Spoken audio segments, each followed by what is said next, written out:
ফরিদপুরে বিশ্ব হোমিওপ্যাথিক দিবস ও ডাক্তার ফ্রেডারিক স্যামুয়েল হ্যানিমনের 269তম জন্মজয়ন্তী উদযাপন। 1 জুন শনিবার 2024 Faridpur homeopathic medical college and হাসপাতালের উদ্যোগে মহাত্মা ডাক্তার ফ্রেডারিক স্যামুয়েল হ্যানিমনের 269তম জন্মজয়ন্তী ও বিশ্ব হোমিওপ্যাথিক দিবস এবং গুণী চিকিৎসক ও কৃতি শিক্ষার্থীদের স্মারক প্রদান অনুষ্ঠিত হয়।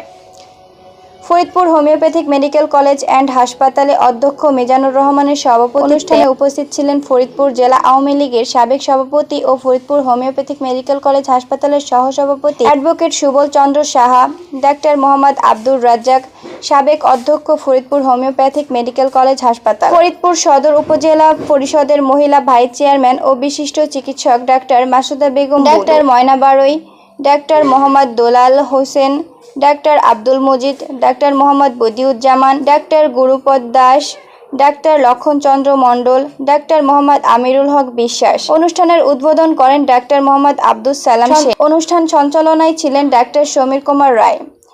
অনুষ্ঠানে বক্তারা হোমিওপ্যাথিক চিকিৎসার বিভিন্ন দিক তুলে ধরে আলোচনা করেন। তারা বলেন, হোমিওপ্যাথিক চিকিৎসার কোনো পার্শ্ব প্রতিক্রিয়া নেই।